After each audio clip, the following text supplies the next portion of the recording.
Okay, good afternoon. This is Kemi Omalulu. I know you guys have been anticipating this broadcast now. The time right now currently is 1:10 p.m. in Ibadan, Nigeria. We're live streaming, and I'm going to be talking to you about who killed Michael Adikwu. I am a journalist, a pharmacist, and a PR specialist. I'm U.S. trained. I have 3 first-class degrees. I pride myself in my work. I've even been arrested by the same Nigerian police 3 times in 6 months for a ridiculous case, which you all know about. Passed a petition that I defamed him. Defamation is a big word in the Nigerian Police Penal Code. And I'm not one of the fans of taking that out of the penal code because I have somebody I'm about to sue on that very same penal code. But my own thing is that journalists should be allowed to do their work. Now, while the police needs us as journalists to help them, at the same time, we should be able to report about them. One of the things I want you guys to know is that as community members, the police is here to serve you and protect you. And as journalists, we are here to help the police in their work. This is why we have investigative journalists. When journalists are investigating alongside police, then you have a better community. So let me just start by telling you about how it works in the United States and Canada. Well, let me tell you about Canada first, because Toronto Police I volunteered for 5 years. And they're the 4th largest police department in North America. Now, when we work together, we progress together. Toronto Police has a motto called to serve and protect. Nigerian police has a similar motto, and ours is to serve and protect with integrity. I like that, with integrity. So that integrity is what I'm going to talk about this afternoon, because we're missing a lot of integrity in Nigeria. We're going to talk about who killed Michael Adikwu, who he is, and all the circumstances relating to him and all the drama that has come out of his death. Now, there are some aspects of what I'm going to discuss that has to do with an activist, Deji Adeyanju's arrest. Nigerian police arrested the political activist 24 hours ago, stating that he was charged with a whole host of some things, and many of them had to do with public safety, public this, public that, defamation of character, criminal defamation. He defamed the police. He spoiled the police name. Adeyanju was holding posters, and big one that says police shouldn't be part of politics. Little ones with all kinds of little bullet points. One of them actually pointed down to the Offa robbery. If you're watching from Nigeria, you know the Offa robbery, a major armed robbery that happened in April of 2018. And if you know the story and the case very well, you know that I, Kemi Omalulu, investigative journalist at HNN Africa, I am the journalist that told you the exact amount of people who got killed in Offa that afternoon in April. I did a broadcast, in fact, 2 broadcasts. I did 2 broadcasts on facebook.com/HNN Africa. You can go look at the broadcasts there. They're very, very viral. The comments are like 2,000-3,000, and I don't think you can read them all. But on that broadcast, I spoke about the robbery exactly 48 hours after. The robbery was a Thursday afternoon, I believe, and on Sunday I had this broadcast, and I specifically told my fans 33 people died in the robbery. That day, nothing was reported. The next day, I think was a Friday, a lot of networks, channels, TVC, AIT, many of the Nigerian television networks were reporting 8 to 16 dead. Many of them were reporting the police officers killed in that robbery were about 8, and maybe the public, the rest, total 16. But I had a different number. Okay, I learned investigative journalism in America, and the way it's done. I work for WBAL Baltimore, and I learned how to do investigative journalism. I was a member of the I-team at one point at WBAL TV. I was up in radio most of the time, WBAL radio. But there's a way and a method to the madness of investigative journalism. Has nothing to do with fear. Has everything to do with money. It's very expensive to do an investigative story. So, how did I know 33? You have to have sources. Journalism. Journalists go to the source. That's what's different from bloggers. You must go to the source. That's why when I was arrested for that bogus pastor case, remember what I said? I said, if you're a witness, if you know anything happening in Salvation Ministry, contact me. You must go to the source. And that's what I do. Who is the source? How can you get to the source? The source could be anybody around and inside that investigation. And most of the times, my sources are police themselves, or even some of the victims or the victims' families. But you must go directly to the eyewitnesses. In my case, it was a mobile police officer. And as luck has it, that mobile police officer was a member of my church. Okay, on that afternoon, the day after the robbery, 2 days after the robbery, I said it happened on Thursday. On Sunday, as we were leaving the church, the officer came to me in the parking lot. Madam Kemi, how are you? I said, what's going on? You are mobile. What's going on? They said there's no mobile police officers in Offa. Look what happened over there 2 days ago. A lot of people were killed there. Kilo shele now. Àwọn èèyàn kú gan bẹ́ẹ̀ yẹn náà. Kí ló dé tí ìsòfin rán àwọn èèyàn lọ síbẹ̀ yẹn. Àwọn mobile police lọ síbẹ̀ yẹn. Banks kún bẹ́ẹ̀ yẹn náà. Àwọn people yẹn ṣe major operation. Wọ́n surround gbogbo bẹ́ẹ̀ yẹn ni náà. Wọ́n block ọ̀nà láti Òṣogbo. Wọ́n block ọ̀nà láti Ifẹ̀. In Yoruba, what I just said was that what the hell happened over there? Talking to the mobile police officer in my church. What the hell happened there? How come Idris did not put mobile police officers there? Those armed robbers blocked the roads into Offa from the Oshogo end and from the Ife end. They blocked everything. And then they headed to the police station, the main police station in Offa, and they killed everybody in there. They killed a lot of police officers, and they headed to the banks and operated on 6-7 banks and killed 33 people. So I was telling this officer, I said, kilo shele. Then the officer said to me, first I'll say it in Yoruba. The officer said, Auntie Kemi, Emma dárúkọ mi o, ẹni believe bá ṣe kúrò ní church Ọ̀fà ni mò ń lọ. Wọ́n ti dispatch wá síbẹ̀ mi àtàwọn boys mi torí kò sí mobile ńbẹ̀ bẹ́ẹ̀ ṣe sọ. Àwa la máa surround ibẹ̀ yẹn, investigation yẹn le gan ni. Mo ti wà ńbẹ̀ for 1 day or 2, but mo padà wá ni mo padà lọ ń sìn. Right now la ń bọ́ sọ́nà tá à ń lọ sí Kwara State ń sìn. So ẹjọ́ mi ní dárúkọ yẹn ẹjọ́ èèyàn mélòó kún bẹ́ẹ̀ yẹn náà because àwọn numbers yẹn funny oríṣiríṣi là ń gbọ́ lórí news. Àǹtí Kẹ́mi má jẹ́ parọ́ fún yín. A gbé almost 33 bodies jáde ń bẹ̀ yẹn. In other words, what the cop said was, Auntie Kemi, please, don't mention my name. Of course, that's always a thing when you're talking to a journalist. Even the source wants to be anonymous, but the source doesn't know that we keep them anonymous. As journalists, we must protect the source. So the officer said, Auntie Kemi, please don't mention my name, but it's been crazy. I was in Offa for 1 day on patrol. I'm actually on my way there right now with my boys as we come out of church. He had a Hilux there with some cops inside with AKs. They were all actually going there. He was one of the bosses of the mobile unit, and I think those officers were either waiting for him or they came to pick him up after the service, but they were going directly to Offa at that time. And he said, we're heading over there for patrols, around town to make sure the robbers are not coming back or anything, but we've been dispatched over there. Please don't mention my name. And then I said, how many people did you carry out? How many dead bodies, did you carry? And that's when he said to me, I wouldn't even lie to you. We took out at least 33 bodies there. He said the word 33. That disturbed me from the media's numbers. Okay, this is why you have to have police sources.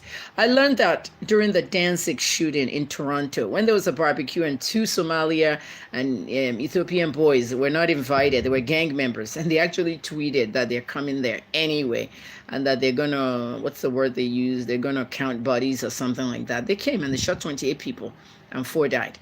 It's one of those things. I was in Toronto when that happened. When they tweeted it, I notified Toronto police. But of course, some officers within Toronto police discounted my and think, call 911, but take it serious when it's on social media. They might mean business, and that's what happened. Cheyenne Charles died there. That's one of our girls, 14-year-olds.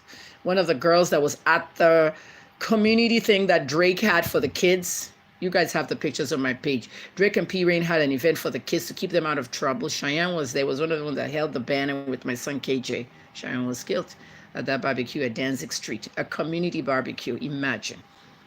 So as, when police say they're the source. Police sources, their bosses mustn't know they're doing source out there because they're off the record and they tell you the right numbers. So when I posted it on Facebook that 33 people were killed in Offa and we had the broadcast, it went viral. Everybody commended my work that Kemi is the one that got it right. The following with the whole media was talking about 33 when the official police chief announced the numbers. But I got it before anybody and I said it to people. People died in Offa. 33 human lives were wasted in Offa. Total tragedy. And then, 10, 12 suspects were arrested. They were paraded. Some of them were Saraki's boys. The good boys of Kwara State. These are aides that work with the Senate President, the Governor Ahmed, and others. The whole of Nigeria turned on those ones, saying, you are the armed robbers that kill people in Offa. The funny part is that our police, Nigerian police force, Jimoh Moshood, who paraded them, the spokesman, and Mr. Idris, our IGP, who asked them to be paraded, did not parade one suspect. And that suspect was Michael Adikwu. They called him the ringleader, the one in charge. That's the one I'm doing the broadcast about. So I'm really glad you had time to listen to my background. Who is Michael Adikwu? Let me first say that it is not the guy in Abuja. Michael Adikwu, the Vice Chancellor of University of Abuja. He is 55 years old. I know him. I know who he is, but it's not him. It is the other Michael Adikwu that died in police custody. Who killed him? What killed him? How did he die? Michael Adikwu, of a robbery suspect, spoke to the police in interrogations, saying that he personally wasted 22 lives on his own. We saw him the famous picture. Let me show you that picture. The very famous picture. This picture. You see this picture here? This is the picture of Adikwu during the robbery. He was holding an AK-47 in his left hand, as you can see. I believe he's left-handed. Okay, nobody holds that kind of weapon with his left hand. And he was very confident. You can see him there. That's somewhere behind the back of one of the banks. He had been shooting up the place. Many people lost their lives. You saw some of the videos of Offa as it happened. This is another one of his accomplices. See this guy right here that covered his face? This guy personally killed that girl in the bank. You know that girl from the NYSC that you saw her body laying down? Minutes before she was killed, you could see this guy right in front of the place where they're counting cash. There's a guy up there counting cash for him. He was killed too. All of them was killed. You can find all these pictures everywhere. So now you know what we're talking about. Well, let's get to the rest of the broadcast. Why didn't Nigerian police parade Adikwu? That's a big problem for me as an investigative journalist. First of all, one of the reasons Adeoju was charged and arrested may have a link to this, because one of his little posters on the ground said something about Offa robbery. Was Deji insinuating that the police murdered Adikwu in custody because he may have had something that he wanted to say before he could say it? Was there a link to Saraki? I did a video right on this platform that it's going to be very hard to charge Bukola with any kind of participation in the robbery. 3, Bukola Saraki is a childhood friend. I've known him since we were 14, 15 in the school days in England. The Buki that's out there now may be a different Buki. Believe it or not, I haven't seen Buki since childhood days. However, I followed him as governor, I followed him as senator, and I'm following him as Senate president. I'm following everything Bukola is doing. I'm a journalist now. At the end of the day, he was asked to show up for interrogation by Idris, the IGP. Did he show up? No. Did he write a statement to the IGP why he's not showing up? Yes. Was the IGP summoned to come to the Senate to come and, answer questions on the Dino Melaye arrest, abduction, whatever you want to call it, the same way I was taken? You guys didn't fight for me when the police was taking me to Port Harcourt, and I didn't know where they were taking me. But when Dino was going through the same thing, you all screamed. Don't you know that sometimes police is not following the proper protocol when it comes to arresting people and detaining people? You're changing people's lives. I have PTSD. I'm suffering it very badly now. But at the same time, it's letting me speak out more on issues. Those 4 men, I think it's 4 or 5 of them, that the Nigerian police paraded. They talked about Saraki and said he knows what we're saying. Did they implicate him and say that he was the one that sent them for the robbery? Excuse me. Buki has more money than some of us here. And I don't know why he'll want to rob a bank. Or was it politically motivated? Let's kill a few people and look sympathetic for 2019. All the possibilities are there. Bukola, why didn't you go to the IGP? You created an element of suspicion. Yes. IGP, why didn't you show up for Dino's interrogation in the Senate? You also created an element of suspicion because Dino definitely said that they wanted to inject him with something and he fled out of the truck. Nigeria didn't believe Dino. They made mockery of him. They joked, they laughed, they did it all. At the same time, I believe Dino on what happened. I went through it. Until you're abducted by police, okay, and they're taking you somewhere, that's when you understand where I'm coming from for my case. Imagine 8 states, 12 hours. I didn't know where they were taking me, and I kept asking. They did not answer me until we got to the neighboring state, Owerri. I have fear, I have PTSD, and I have the urge to actually kill people that try to attack me. If somebody tries to attack you, we do try to kill them. How? Do you have a gun? Do you have a knife? Do you have pepper spray? Do you have something that will harm them? These are the feelings that a PTSD patient feels. Back to Adikwu. So Michael Adikwu was kept in custody. We did not hear from him on cameras. This is the reason why I do not like parading of suspects in Nigeria. Criminal suspects should not be paraded at all because you violate their human rights. And then you also mess up your case. In America, Canada, and UK, they don't parade suspects. They have their days in court. And then America, specifically where I grew up, has something called I think it's the Third Amendment. Goodness, well, I'm not an American citizen. Sorry, my son should know this. You have the right to remain silent. Fifth, I think. Anything and everything you say will be used against you in a court of law. So, Miranda law. That's the Miranda thing. The Miranda law actually gives you that right. Do you exercise your Miranda laws? Miranda rights. You can exercise your Miranda rights in Nigeria, even though Miranda doesn't exist in Nigeria. If police ask you a question, you do have the right to remain silent until a lawyer is around. So you don't have to. You don't really have to. You don't really have to basically talk. If you're arrested by police, do not talk on camera. When I was in Port Harcourt prison, some inmates were arrested, came to the prison, and they wanted to parade them. One girl said, "I'm not going to the parade. You cannot force them." When they get there, they won't talk. They don't want to show their face. They don't want to break their law because they're going to court if they confess. This is why I'm urging TVC Crime Watch, Ivy Kanu, what they're doing over there is a television show. And it's becoming too much of a show. Some people are enjoying it.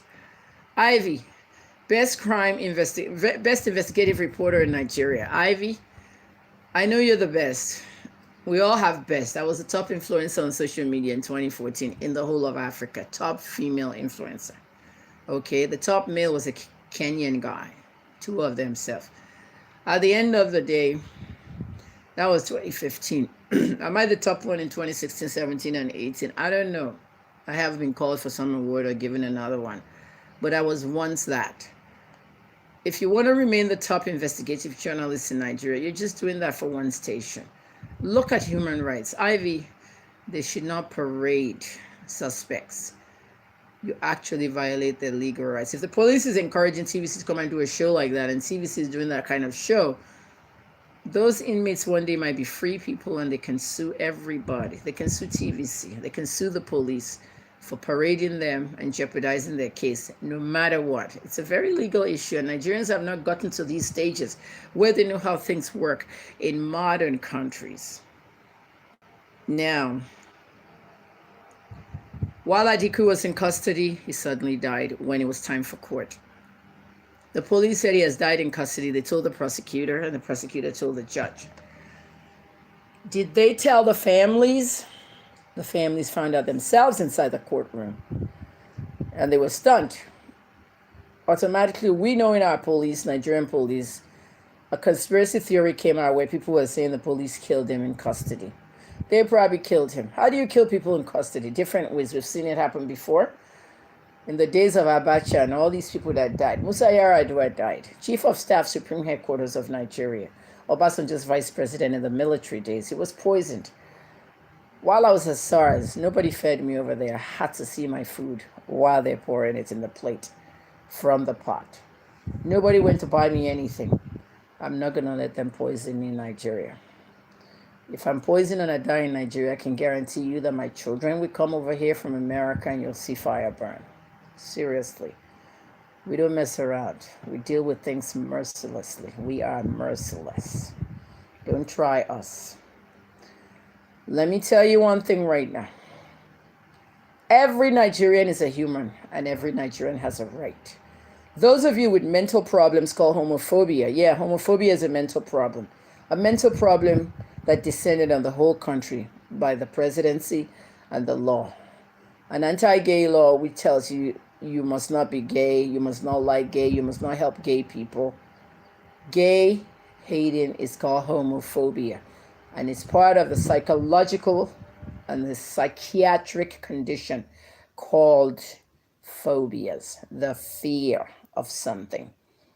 Okay? Homophobia, the fear of gays. It's a mental disorder. So the whole country has that mental disorder. I have my own phobias. I have agoraphobia. Agora is the fear of crowds.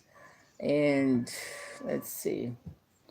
The germ phobia, I have that. I must wash my hands when I shake a man. I can't shake a man. I have to wash my hands. Men pee in Nigeria with their penis stuck out on the side of the road. They pee and they don't wash their hands because there's no way to wash their hands. You put it right back and they're going about their business. They'll shake you somewhere. You never know. They're going to give you jams. You see how Ebola was transmitted through urine? When you're shaking your penis after you pee, you're going to shake me with that hand? No. So I have OCD, obsessive compulsive disorder. I got to wash my hands a lot. Who is that? They're blowing some stupid horn.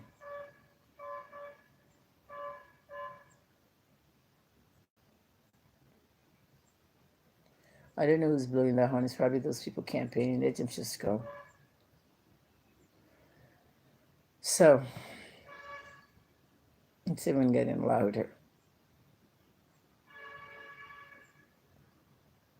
Honest to God, sometimes I wish I could just grab a rock and blow out the window of some cars that make noise in this neighborhood. Blowing horns. Try go blow horns like that in America, my country. You get a ticket, $550. Continuing my broadcast, Michael Adikwu. Adikwu died in custody.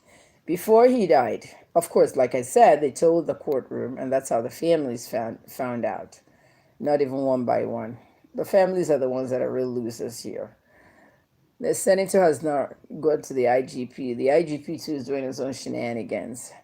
So the IGP eliminate Adikwu and the police eliminate Adikwu. I keep saying Adikwu. Adikwu, pardon me. Adikwu, not Atiku. Atiku is a former vice president and current presidential candidate of PDP. Did Ibrahim Idris have Adikwu eliminated like the conspiracy theory? Did Bukola Saraki have Adikwu eliminated because he was about to talk and expose Saraki and all the masterminds behind them? Did they plan to kill this guy? I have the answer for you, and it's a big capital no. You see that one with the IGP? Nah, he wasn't behind it. That one with Saraki, big lie. Because if Saraki had something to do with Adikwu, okay, some people are saying, why didn't they parade Adikwu with the Saraki boys? and he was the mastermind. Very good theory. It's called conspiracy theory. I don't know Bukola more than I know myself in here. Like I said, he's a childhood friend. I haven't seen him since childhood, and I have not talked to him. The only reason why I need to talk to Bukola very soon, and I'm planning to, is because I want to do some appearances in the Senate. I want to file hearings on the drug abuse situation for tramadol and all that stuff. And I also want to examine the Cybercrime Act when it comes to journalist reporting. We cannot have any more journalists arrested. Senate president is in charge of that. So it's not like Bukola has paid me some money, which some of you are going to say, or has done this and done that. I'm just speaking from my mind as a genuine journalist. So, what was it, or why was it that Adikwu was not paraded with the others? I just told you the answer. In the prison, some inmates totally flatly refused for you to parade them. So they still have that constitutional right. They can exercise Miranda rights. Miranda rights, as I told you, is an American law that you can remain silent. Anything you say can be used against you. So Adikwu, according to my police source, yeah, police are snitching for me, and that's how a journalist works, a good one, an investigative journalist. My police source told me Adikwu refused to be paraded. What, they're going to carry him there and force him? No, he didn't want to be paraded. Adikwu spoke and said, I wasted 22 lives on my own. Every day when I get to the station, all of us, me, the bosses, we just pop tramadol, we drink codeine after that. We grab our AKs and we go out. I was in SARS, was I not? In Alu, where they detained me before I went to the prison. I saw all kinds of stuff over there. They tortured me over there. Let me tell you the kind of torture they gave me over there. They made me see things I shouldn't have seen. And it still traumatizes me today. All the bullets, all the banging of bullets, shooting. People that came in and they died in there and didn't go home. One man came in, young boy, 22 or something like that. His cell was next to mine. They scream in the morning, praying at night, praying. Many of them armed robbers. At least that's what they're supposed to be in SARS, in Alu. I was in SARS because that's where the IGP monitoring unit was. They execute people in there. This particular young man stole a car. I don't like car thieves, and I don't like them when they're jacking you. I've done that. I said I've done that. I've had that done to me twice in America. At an ATM and in front of my job. Entering my car, somebody comes at gunpoint, holding a big black rifle or a shotgun at my face because they want my car. You hand over the key to them. The insurance company will replace your car. They can't replace your life. This young man was a carjacker. He actually took somebody's car at gunpoint, stole it. By the time the police caught up with him, took the car away from him, impounded him, they brought him to SARS. He was inside the cell. The very next day, they shot him, killed him off, executed. What I don't like about SARS, I experienced a lot of that. It's traumatized me and will traumatize me forever. The extrajudicial, I don't like that word. I don't like that word. It's the words when we used to have CNN writers. I don't know why they took the handle away, CNN writers, because I've written for CNN many times when I was back there in the medical days and stuff, contributor days. But we all have a word we don't like in journalism. And my word is extrajudicial. Extrajudicial killings. I don't like them. That young man was eliminated, was killed. His family came and asked for him. They even lied that they don't even know where he is. You know, you'll read all this in my book. I saw a lot in SARS. You'll read it in my book when it comes out on the eve of the presidential election. My book is actually ready. I'm just releasing it then. Well. And those loved ones will come in looking for their loved ones and children, and the police will tell them, we don't know where they are. We didn't arrest them. They've killed them and they're gone. They do it here in Ibadan. It's so bad. And that's their job. That's what they're supposed to do. Even my friend Mike Adikwu, the head of SARS in Ibadan here, Mike has retired. He's gone back to his hometown. He's done his job. Mike is a good guy. But now when Mike looks back on SARS now, he probably see all the stuff I was on here and End SARS campaign did. You can't end SARS. You have to modify SARS and revamp SARS, reform it. I've lived with armed robbers. Hey, armed robbers are vicious people. They will kill you silly. They will destroy your life. They will destroy your families. When I was in the prison, I told you JJ was my errand boy. Carried my gun and must go to the gate first time. Second time I came back and told him, JJ, you're everywhere on the internet. I watched your video. JJ was the guy in the Owerri bank robbery, Zenith Bank, shooting up a police officer. Uche, their boy, was entering that boy's quarters in the video, and the police just shot him. Uche was dead. You see his blood flowing on the floor. The officer ran out with the AK. He was waiting for him, ambushed him.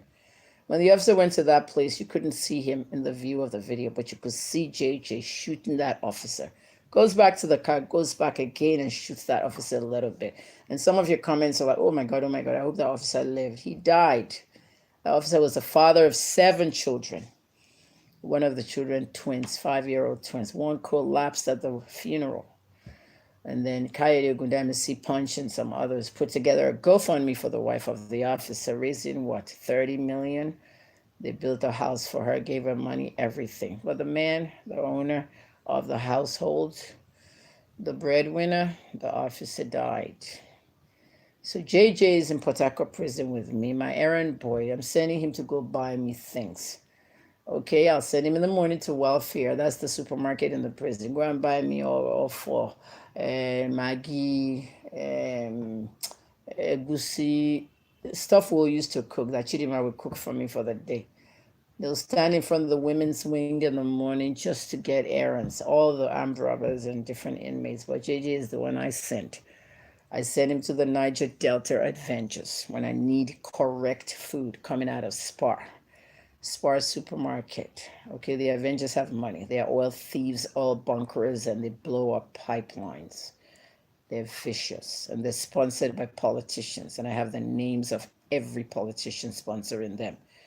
80% of the Niger Delta Avengers are inside Port Harcourt prison.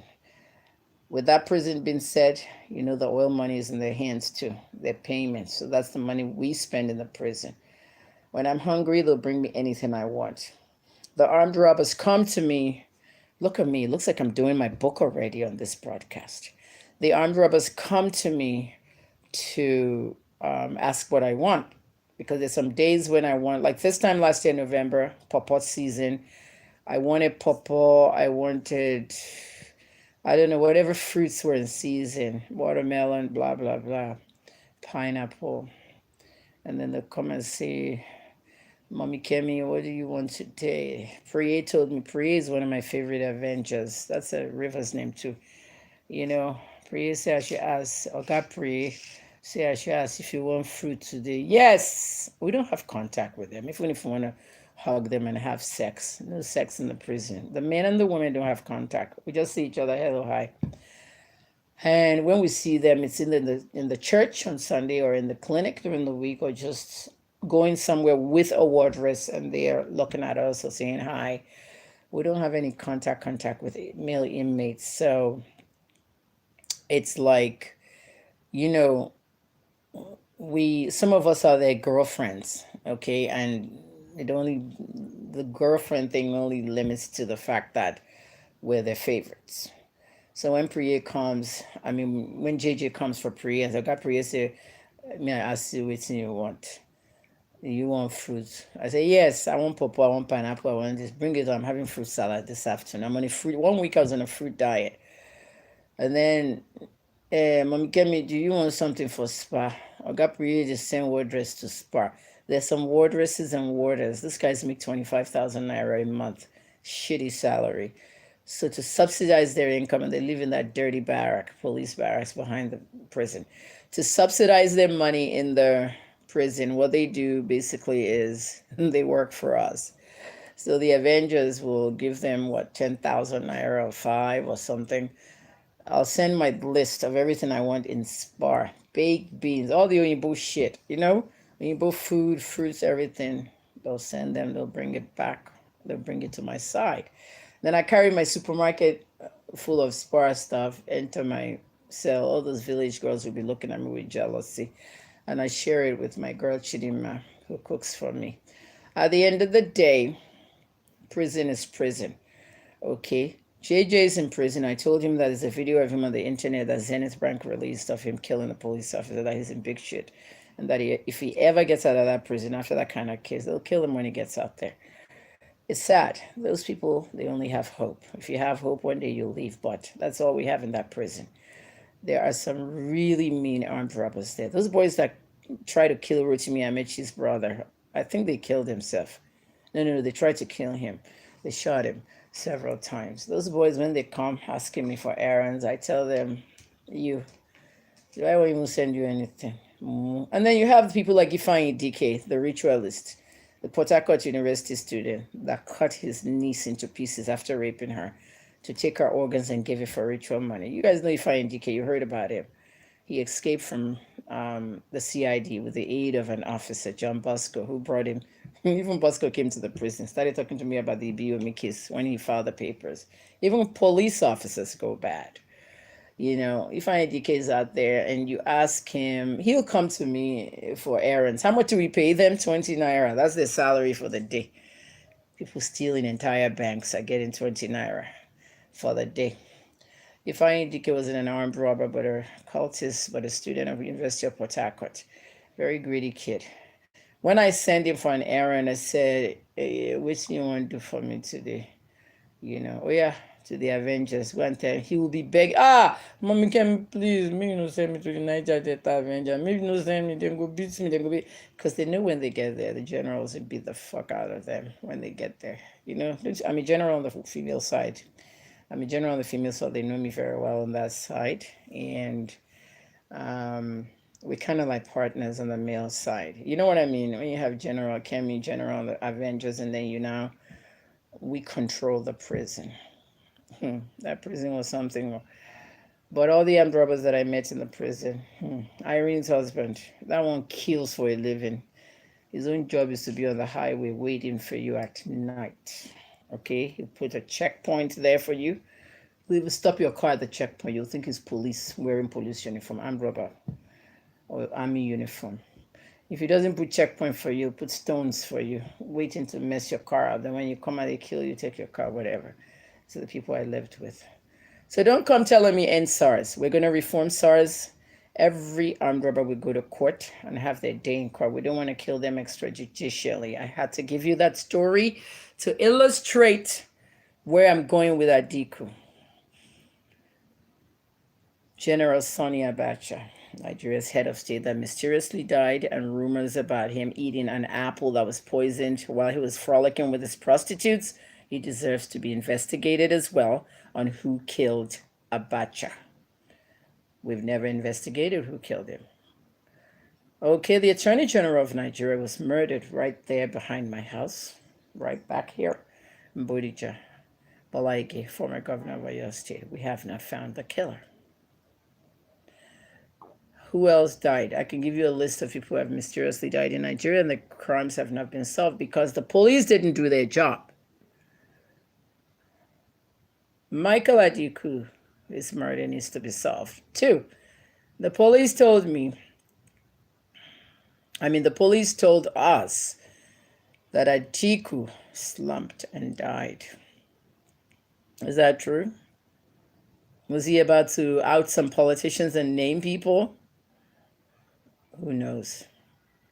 But I can tell you that that guy died in custody by actually helping himself die. Filthy, disgusting human being. Who cares if you use all the tramadol in this world?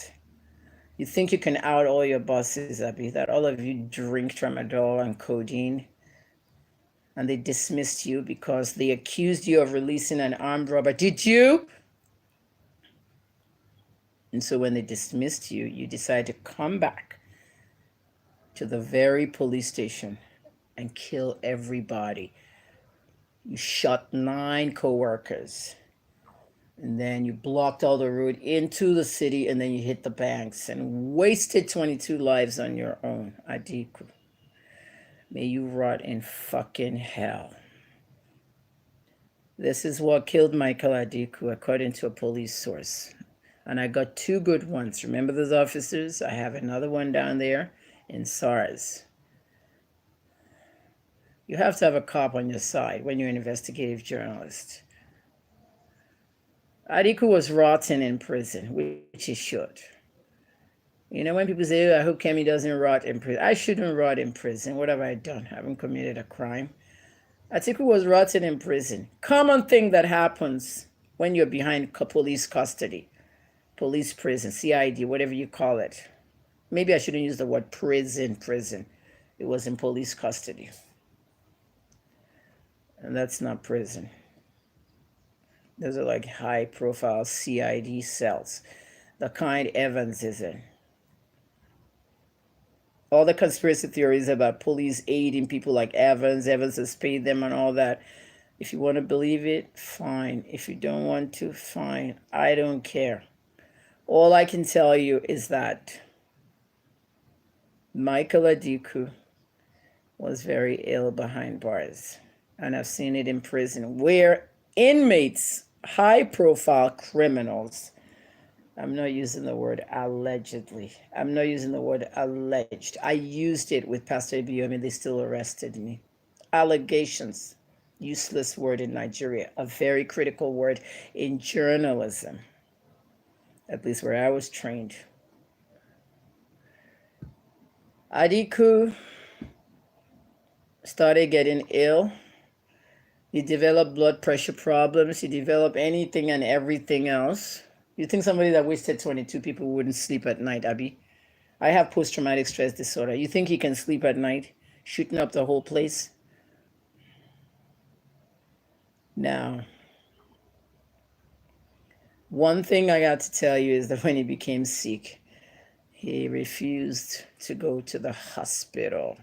He refused to be seen by the doctor. There's so many of them inside Port Harcourt prison that do that stuff. Becky died in cell 2, 9 months pregnant. When she was 8.5, she refused to go to the doctor. She refused to go to the hospital. She'll be having contractions. On the day she went into her labor was a Sunday morning when there's 2 wardresses and one was leaving duty. What do? We can't deliver babies. Nobody could do anything. Love, the madam from the child trafficking, she tried to check her dilation. I, the pharmacist, I was checking her blood pressure and pulse. She was dead. At the end of the day, my source tells me that Adikwu did not get proper health care. And let me tell you one thing I said on TV. See, the health care in the prison is fantastic. In Port Harcourt prison, every drug, great staff. People expect it's the opposite, right? But I'm also a pharmacist. I was in there, so I know. I don't know about CID, but I believe that if inmates are sick over there, they'll take them at very high security, handcuffed, leg cuffed to a doctor. My source tells me that Adikwu refused to get medical care. He did not want to go to the doctor, probably in fear of they'll kill him. You know, and we have theories in Nigeria where you're going to see a doctor and the doctor will inject you with some drug and it's actually poison and they're actually killing you in the process. So it's like, damn if you do, damn if you don't. So the doctor might be curing him, but the doctor might also be killing him on behalf of someone, the government, or all the conspiracy theories out there.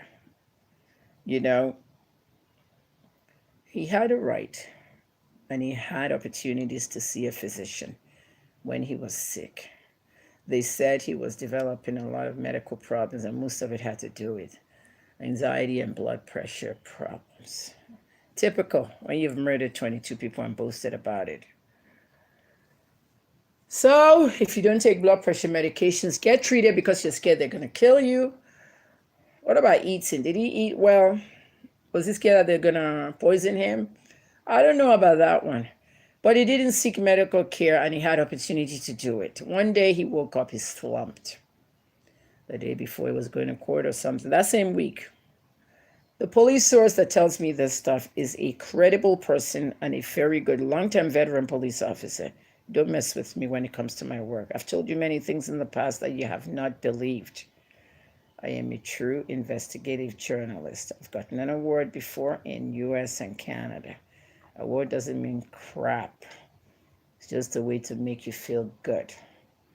Pride doesn't come before fall. Fall comes before pride. I've fallen and my pride is way up. You can't praise me. I praise myself. I blow my trumpet because I'm not going to let nobody blow it for me. Okay? I will always said that. If you don't blow your trumpet, someone else will blow it for you. I want that job. I don't want you to get that job because I want that job and I'm going to blow my trumpet to get that job before you go and get that job. Promote yourself. There is no such thing as bad publicity. Journalists in Nigeria, get up and do your jobs. Do what I'm doing. Don't stop when the story stops because you work for channels, NTA, TVC, AIT, especially NTA, the government-owned reporters. You shy away from a lot of news that you're missing out on. I wouldn't mention names, but NTA was supposed to come to that Davido press conference. They pulled out last minute and they even gave me a reason. Because they're a government organization, it could involve political undertones. Correct. But is that more important? Yet you have entertainment. If you want to put my Davido press conference under category entertainment or gist or gossip, you're lost right there because you're thinking about Demola Adeleke, who was arrested because he forged some kind of certificate and he wants to become governor. And he's running and going to the tribunal against the ruling party, APC's Boyega Itala. That one was too much for NTA, so they pulled out of my news conference because his nephew impregnated my client and abandoned a child for 5 years. I know what I'm talking about. The IQ is 207 in here. Kemi Omalulu lawyer. I have been on the air since 7 a.m. this morning, and we're heading towards 2 o'clock. Yeah. 7 to 2, which means I've been on air for 7 hours. My last broadcast will be on Facebook shortly, where I'm going to talk to my Facebook fans. My broadcast on Facebook is very viral and it goes to 4 million. Michael Adikwu, should I say rest in peace to you or rest in hell? One of the most vicious armed robbers in Nigerian history. Aside from Oyenusi, who we executed. And back to you, Ivy Kanu of TVC. Ivy, why I said you shouldn't parade people or you shouldn't do this show, Crime Watch, is because in the days when we were young, we were watching executions on television. How many of us remember the Barbie show? Saturday morning, you stuck at the TV watching them execute armed robbers, tied up to the drums, and then shot by our army. And they're dead. Blood everywhere. Remember when they shot Oyenusi and they opened his stomach and all his intestine was flowing out and he was carrying it and putting it back there like he's going to survive? Those things were graphic. It affected some of us. I'm one of them. I think I was 9 or 10 years old in those days. The Barbie show was eventually phased away. That's the same thing we're having now when we're looking at Crime Watch, seeing people confessing right on TV. Give it a thought, TVC. Give it a thought. Hey, Andrew, I have to come and see you in Lagos and other things. Andrew Hanlon is our CEO at TVC. He's running a good show over there. Mariah, Afolabi Brown, Director of Programs. TVC is number one in Africa right now. They're doing a great job. And then, of course, I have Play, and I watch it on there, you know. Tony, I'm coming. Oh, Play is just, I want to analyze now, almost 1 year now. Awesome. That's Jagaban's cable channel. They're fair and balanced, like Fox News, even though it's owned by a politician. Ownership of a television station is funny because Tinubu operates a lot outside the channel. You know what I mean? He doesn't operate directly in there. He works outside the channel. Almost no interference, you know. So that's how it should be. Chairman, unless it's something that has to be dealt with on corporate level. I want to actually do a show on TVC soon. I know you guys want me to go on TV and radio, but I'm looking into that option. I love this country so much that we need to have very good television and radio and very good journalists. Some of you saw me on TVC this morning. I was talking about the church auditorium that's causing an outrage, outcry in Abuja. One huge place like that. I'm going there when I go there. People want to worship. Too many crowds. Go there, please, I beg. You know, As long as the construction's great and the church is not going to fall on top of my head, because that's happened in a lot of places, I'm cool with it. I talked about that. It's about Joel Osteen and Creflo Dollar, those pastors in America that used to go to their mega churches. When that hurricane came, look at what they turned Lakewood into, you know. Olstein's church became the refuge for all the people who were homeless. God is good all the time. I hope Nigeria does not get to see a Michael Adikwu type again. If you're going to mention some vicious armed robbers, Adikwu is one of them. Oyenusi is one of them. Vicious kidnappers, Evans. Vicious cultists, Don Wani. Mothers, pray your children don't get into such lists. Watch them, what they do. Watch their company. Police, if you want to be our friend, you need to release Adeyanju. Some of his stories had to do with this Adikwu thing, the offer robbery suspect being killed. Was he insinuating that you eliminated him for a politician? What politician? Weren't you on the opposite side of Saraki? Buki, go and clear your name. 2019 is here. Choir people are angry on this robbery. That woman that died with the hijab, have you seen the video when the woman with the hijab and the little girl were entering the bank? They killed them off.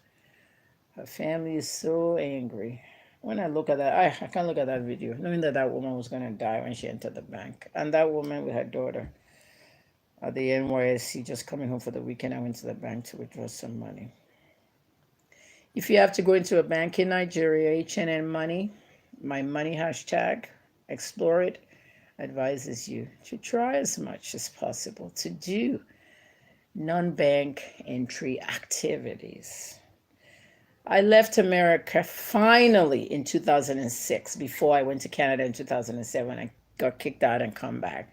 But when you look at it, yeah, I visited, but when I left between 2006 and 2011, I banked online banking, Bank of America. What do you do in online banking? Your deposits are there. Whoever gives you money, buys something from you, you see your money there. How do you withdraw your money online? You can shop with your money online directly on any website. I've spent my money. I have my ATM debit card here. I've spent my money on Amazon to buy wigs and cosmetics and clothing. And after spending my money online banking, my packages arrived at the gate. UPS, FedEx, and what's that other one? There's a Nigerian courier company. I don't remember. They were here too, as well as DHL. And my package was the Amazon, Alibaba, the same cool prices. One of my wigs was like $35, and it was on sale for $14. And I used my American ATM card, bought it to the gate. You can shop around the world now, online banking. If you need to recharge your card, pay your GoTV, DSTV, your bills, your banks have ways to do that at the ATM. You can do it online. Get your mobile app for your bank. All banks have mobile apps. Oh, I love the First Bank one. First Bank, that's your advert. You're going to pay me millions just for that. Just like I did at Larry King Live during the Mutalab bombing when Mutalab's son, chairman of First Bank's son, wanted to blow the plane up. I've banked with First Bank since 5 years old. Okay, so your mobile apps are right there. You can transfer money. You can recharge cards. You can do quite a lot on my bank mobile apps. You can do it at the ATM as well. So you want cash, Abby? Go to the ATM. ATM. So you want to spend cash. Me, personally, I keep 2,000 Naira on me at all times. If I get to the supermarket, take the card. I pay with the card everywhere. That's what I do.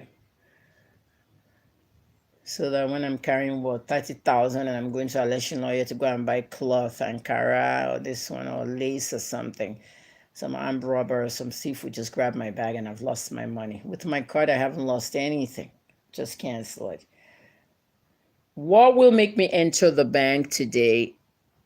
Honest to God, in 10 years, there won't be any entering of banks anymore. We said this 10 years ago, but certain newspapers are now online only. You're a business person, you want to deposit your money. Nigerian banks will start doing that deposit thing again. They used to do it, but because of the retraction of the ATM machine, if I want to deposit 20,000 naira now, I cannot put it in the envelope. It will not pass through. It used to be like that, but it's just very difficult. In America, I never entered the bank. I always deposited my cash from outside. Okay? Their word against my deposits were always correct. There's a camera there. So avoid going into the bank if you don't have to. And a good tip before I go on the Michael Adikwu thing. Adikwu did not seek medical care. Every time he had a problem within police custody, according to a very credible police source to me, he didn't want to get treated. Most of his fears had to feel like, oh, they're going to kill him. You know what I mean? So he just slumped and died. And what I would say that Idris should do, IGP, Mr. Idris, I need to come and pay you a courtesy visit in Abuja because I want to talk to you about a very critical thing going on in Nigeria now that the police has to work with us to take care of. And it's this GPS system on phones, which is getting a lot of people in trouble and arrested. We have a used phone market in Nigeria. There's nothing like no other.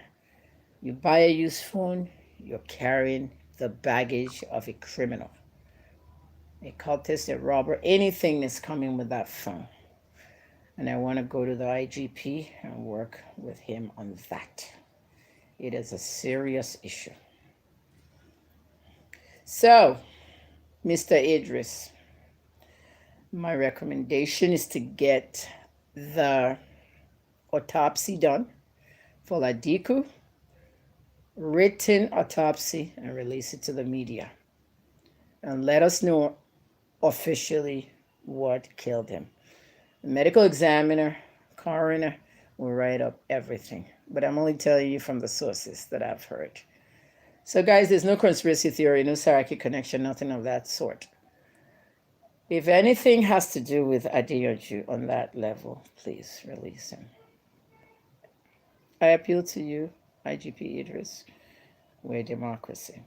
Let's keep it a democracy. I'm the one talking. My grandfather was the first deputy IGP in this country. I'm a proud member of the Law Enforcement Association in Canada and a Toronto Police volunteer, a CPLC member for 5 years. You can't take that from me. Community Police Liaison Officer. We even wore uniforms, but we didn't have guns. CPLC. Google it. I was a member. The pictures all over online. I'm proud to have done that. Even when they deported me and the conservative government said I was antagonizing their gun laws, the first people that talked were the police. You can Google it. Kemi Olunloyo deported. The stories will come out from every paper in Canada. Read them and you'll see what the police had to say about me. May God not give us a Michael Adikwu type in this country anymore. This broadcast was supposed to be 30 minutes. I carried it to 58 minutes and 25 seconds. Thank you very much for listening. I'm Kemi Olunloyo. My last broadcast for the day will be on Facebook at 2:15. And it's the latest NG, my talk show. Thanks for listening.